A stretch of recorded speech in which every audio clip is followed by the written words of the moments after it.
Hello, Kids Storytime Book Club friends!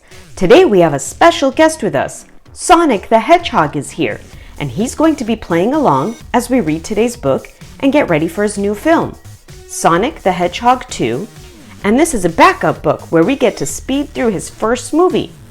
And this fun book also includes a sticker sheet in the back that we could play along as we read today.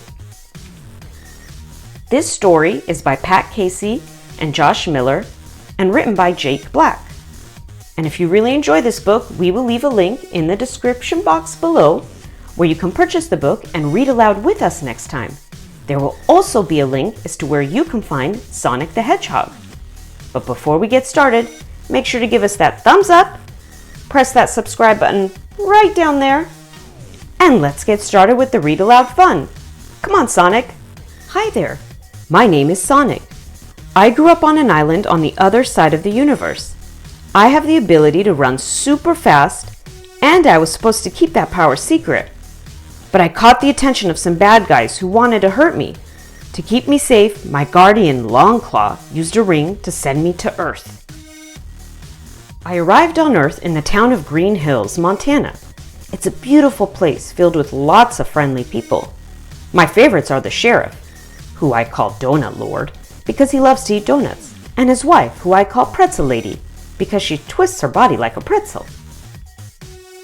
Even though I got to know everyone in town, they didn't know me. I had to stay hidden to be safe.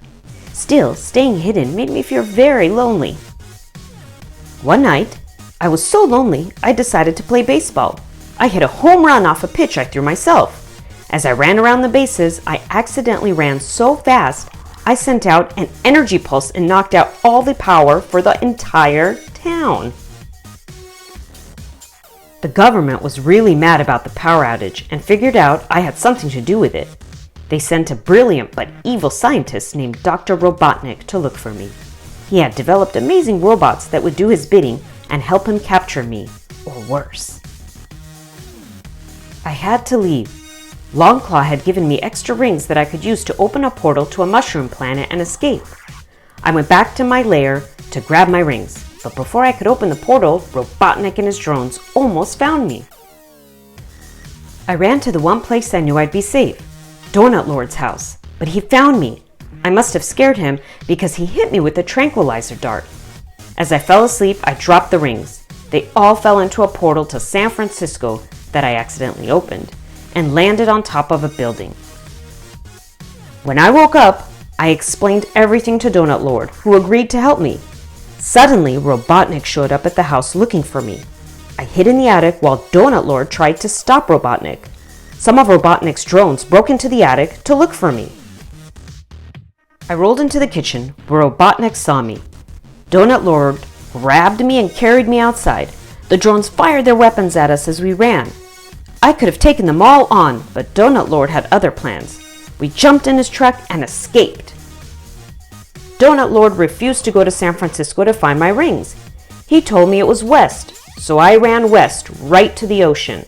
I ran back and convinced him to help me get to San Francisco, but only if I stopped calling him Donut Lord and called him Tom instead. We arrived at a cowboy club, one of the coolest places in the world. A bunch of really tough cowboys were eating food and fighting.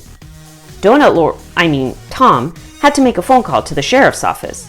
I guess he talked to Robotnik, who told him he was going to find us, because when Tom got back, he was a little freaked out. I was supposed to stay in the truck, but I couldn't help myself. I went into the cowboy club. Tom followed me in, and one of the cowboys didn't like us too much and told us to leave. I didn't want to, so I started a huge fight, but escaped with Tom before we got hurt. I was so excited from the fight at the cowboy club, I just wanted to keep going and going. See, I had this list of everything I wanted to do on Earth before I left for the mushroom planet, and had checked a bunch of them off in just one day. What a great day! The next morning, Tom and I continued on our way to San Francisco. Suddenly, Robotnik found us in this high-tech tank. He hooked onto us with a cable, and we couldn't get away. Robotnik sent his drones to attack us. Tom and I fought them off. A tiny one cut off the entire top of the truck. Tom had me drive while he fought Robotnik and the drones. We escaped from Robotnik and the drones, but I discovered one was stuck to me. Just as we got it off, it exploded and sent us flying through the air. Tom drove us the rest of the way to San Francisco and took us to Pretzel Lady. I guess her name is actually Maddie, who was visiting her sister. Maddie's an animal doctor and was able to help me feel better after the explosion.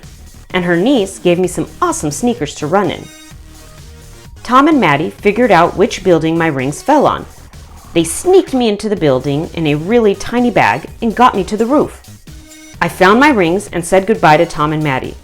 But just as I was about to leave for the Mushroom Planet, Robotnik appeared in a weird spaceship thing. I quickly sent Tom and Maddie to safety back in Green Hills and began to fight against Robotnik. My super speed was faster than his missiles, and I used that to my advantage, catching them and sending them flying back at Robotnik. He chased me all through San Francisco, blowing up stuff, but he couldn't hit me. He followed me all over the world. I saw the Eiffel Tower, the pyramids of Giza, and everything. Finally, we ended up back in Green Hills. On Main Street in Green Hills, the whole town watched me battle Robotnik. He was ranting on and on about how I don't belong here or something. I used my super speed to hit his ship from every direction. I even caused another energy pulse, disabling his ship. Before he could crash, I used a ring to open up a portal and send him away. The portal I sent Dr. Robotnik through took him to the Mushroom Planet. I'm so happy we got rid of that guy and his egg-shaped drones. Maybe I'll call him Dr. Eggman from now on. Tom and Maddie let me live in their attic. It is so nice not to have to hide from people I love anymore. They gave me a home, and the best part is, I'm not lonely anymore. Still, I can't help but wonder what's in store for us. Who knows what might happen next?